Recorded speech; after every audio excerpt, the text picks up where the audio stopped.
Welcome to The Explainer. Today, we're grabbing a magnifying glass and pointing it right at a massive cultural phenomenon. I'm talking about Mark Manson's wildly successful book, The Subtle Art of Not Giving a Fuck. It has sold millions of copies worldwide, completely dominating bestseller lists. But, depending on who you actually ask, it's either a life-changing philosophical masterpiece or a complete and total waste of paper. So, we've got to ask, is the most popular self-help book of the decade actually profound, or is it just common sense wrapped up in a whole lot of profanity? To really understand this massive divide in public opinion, we only need to look at this absolutely brutal critique from a huge Reddit thread discussing the book. One reader completely dismissed it, writing, "It's just basic life advice under the guise of 2010's ironic epic Lee swears bro humor." Ouch, right? But here's the crazy part. While some readers literally toss it in the bin after just a few chapters, others credit this exact same book with pulling them out of incredibly dark places and sparking a lifelong interest in philosophy. So, how on earth can one single book create such violently different reactions? Well, to figure that out, we're going to treat this book like a giant puzzle, or better yet, an onion.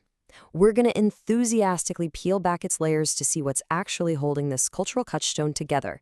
In this explainer, we are looking way past that bright orange cover and the vulgar title.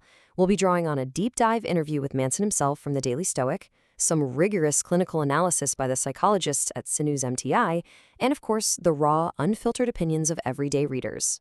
Okay, let's dive into this. We'll start with Part 1, a pop culture phenomenon. Part 2, echoes of ancient Stoicism.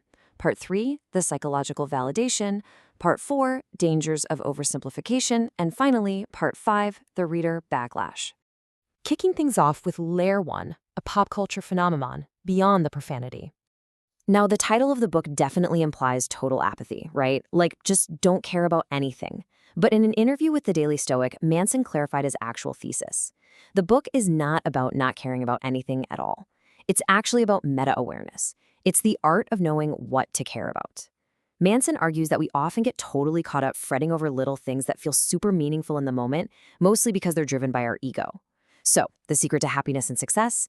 It isn't about magically avoiding struggles. It's about choosing our struggles really wisely and saving our limited energy for the things that genuinely align with our core values. Moving right along to our second layer, echoes of ancient Stoicism, ancient wisdom, modern swears. And this brilliantly illustrates a really cool point. As it turns out, Manson didn't just invent these ideas out of thin air. If we look back at the legendary Roman emperor and Stoic philosopher Marcus Aurelius, he famously noted that our power lies in our minds, not in outside events. Now compare that exact thought with Manson's modern interpretation. You are always choosing what you give your energy to. It's the exact same core concept, the fundamental idea being we really shouldn't give trivial things more time and thought than they truly deserve. To his credit, Manson actively cites his philosophical influences. Early in his life, he dove really deep into Zen Buddhism, totally drawn to its minimalist, kind of get-over-yourself mindset. He also studied Stoic heavyweights like Seneca and Epictetus. But perhaps his most profound philosophical root is the contemplation of mortality. Now, I know that sounds incredibly heavy, but Manson argues that thinking about death is absolutely crucial because it creates scarcity. And scarcity is what gives our decisions real, tangible value. More importantly, recognizing our own finite nature is kind of the only effective way to remove our human ego from our daily decision-making. Which brings us to the third layer, the psychological validation, a clinical review. Now, philosophy is one thing, but actual mental health is a whole different ballgame. Surprisingly, the clinicians at Sinew's actually found significant psychological merit here. Let's walk through this a bit. Manson's whole idea of embracing pain, that maps perfectly to building clinical resilience, which is basically the ability to bounce back from adversity.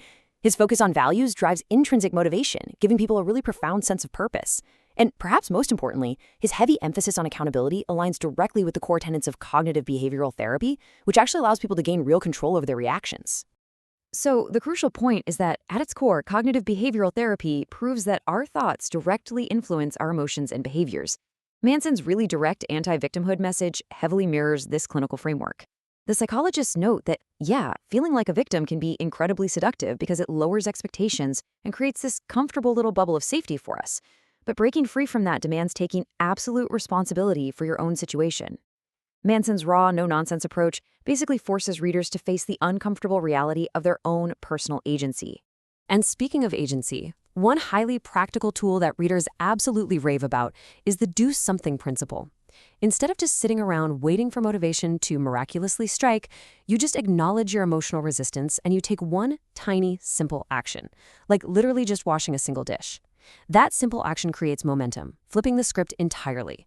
The idea is that action creates motivation, not the other way around.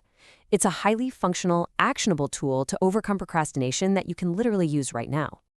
But we have to look at the other side. Here is layer 4. Dangers of oversimplification, the clinical blind spots.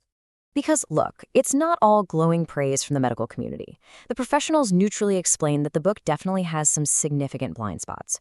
First off, it tends to oversimplify really complex emotional issues.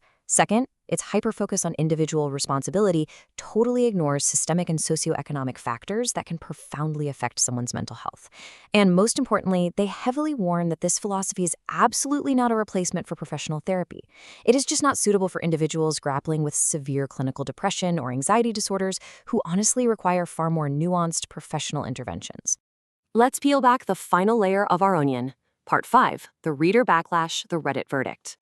Now, what's really interesting about this slide is seeing how this all builds into our final layer. Take this glowing review, for instance. For many readers, especially those who haven't ever studied Zen Buddhism or ancient philosophy before, this book is a massive, life-altering gateway. Manson's conversational, modern tone makes these really old, ancient concepts incredibly accessible.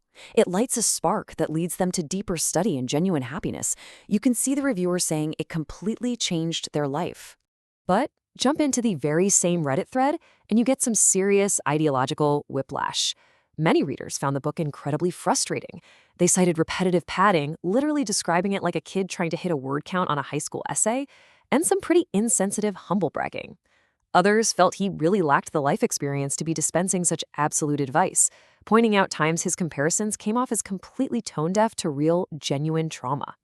So what is the final verdict from the reading community? Neutrally speaking, a reader's reaction to this book seems to depend super heavily on their age and their prior exposure to self-awareness work. The general consensus is that it's a profound, life-altering gateway for 16 to 21-year-olds who are just starting to figure out the world. However, for older readers, or those who have already spent some time in therapy or studying philosophy, it is very often viewed as repetitive common sense, just dressed up with a catchy, profane title. Ultimately, though, the core lesson of the book remains incredibly valid, regardless of how you personally feel about the packaging. Our time is absolutely finite, and our energy is scarce. So, I want to conclude this explainer by turning Manson's core principle right back onto you. Reflect on your own values for a second. Knowing that your time and energy are entirely limited, what is the one trivial thing you need to stop giving a fuck about today?